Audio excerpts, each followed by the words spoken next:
आज छत्तीसगढ़ में भारतीय जनता पार्टी ने अपना घोषणा पत्र लॉन्च किया।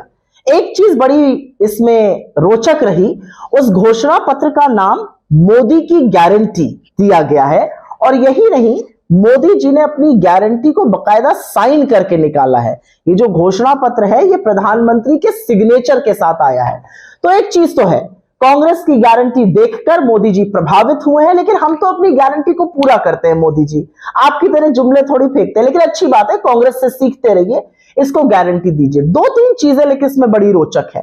प्रधानमंत्री घोषणा पत्र कर रहे हैं छत्तीसगढ़ भाजपा के लिए, मतलब छत्तीसगढ़ भाजपा में ना अध्यक्ष है ना उनके यहां कोई वरिष्ठ नेता है जिसके चेहरे पर घोषणा की जा सके। खैर कोई बात नहीं। मोदी जी आप किस गारंटी की बात कर रहे हैं? आपकी खुद की गारंटी एक्सपायर हो चुकी है। आपने तो बड़े बड़े दावे किए थे, बड़े बड़े जुमले किए थे, अभी उनके बारे में याद दिलाती हूं, लेकिन पहले छत्तीसगढ़ की बात कर लेते हैं। आपने कहा आप 3100 में धान खरीदेंगे। अरे मान्यवर, 10 जगहें आपकी सरकारें हैं और उन 10 जगहों पर एक भी जगह एमएसपी ऐसी नहीं है। एमएसपी की मांग करते हुए 750 किसानों की शहादत हो गई थी और आप अपने दंभ और अहंकार में चूड़ रहे थे, और उसके बाद भी एमएसपी की कमिटी ने अभी तक कोई डिसीजन नहीं लिया है। आपको क्या बंदिशें हैं? लीजिए डिसीजन, एमएसपी पूरे देश में लागू करिए, यहां पर आकर 3100 एमएसपी की बात करिएगा, और बाकी जो यहां पे 10 जगह आपकी सरकारें हैं वहां पर झुंझुना पकड़वाइएगा फार्मर्स को। फिर आपने यहां पर आकर एक और नया जुमला फेंका, आप कुछ 1 लाख पद भरेंगे। अरे 10 लाख से ज्यादा सेंट्रल पद खाली पड़े हैं, आपके एक हस्ताक्षर से भर जाएंगे, पहले उसको भर दीजिए। तो ये गारंटी भी फुसफटाका निकली। उसके बाद आपने एक नई गारंटी दी, ये भी आपने हमसे सीखी, अच्छी बात है, आप राजस्थान से ये सीख कर आए। 500 रुपए में गैस सिलेंडर। 10 जगह सरकारें हैं आपकी, एक जगह आप 500 रुपए में गैस सिलेंडर नहीं बेचते हैं। थोड़ी सी शर्म कीजिए, इतना पाखंड और इतना मूर्ख इस देश की आधी आबादी को मत समझिए। उसके बाद आपने कहा भ्रष्टाचार के खिलाफ आप एक आयोग खोलेंगे छत्तीसगढ़ में। मान्यवर, वो जो तोता है आपका अडानी, उसकी जांच कब कीजिएगा? उसके लिए कौन सा आयोग गठित करिएगा? कब डीआरआई और सेबी को बोलिएगा कि कुछ दस्तावेज इकट्ठा करें और उनकी जांच करें? कब तक उनको बचाते रहिएगा? आज सवाल इस बात का है।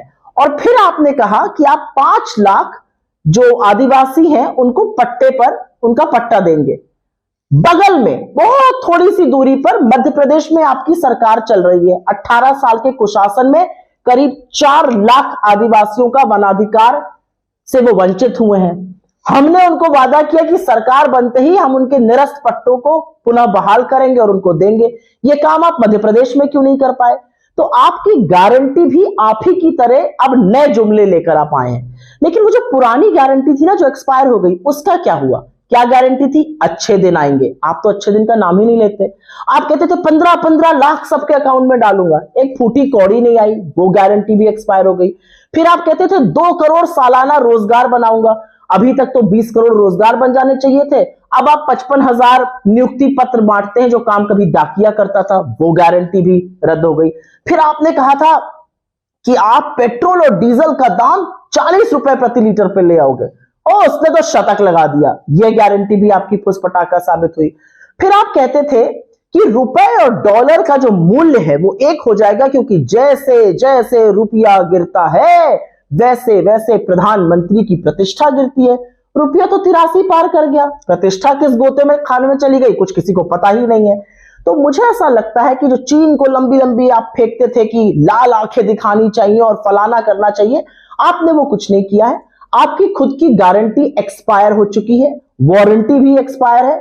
तो मुझे ऐसा लगता है कि छत्तीसगढ़ को जो आपने अपने नाम पर जुमले फेंके हैं, ये काम बंद कर दीजिए। लोग आपकी असलियत से पूरी तरह से वाकिफ है और अब आपके जुमलों में आने वाला कोई नहीं है।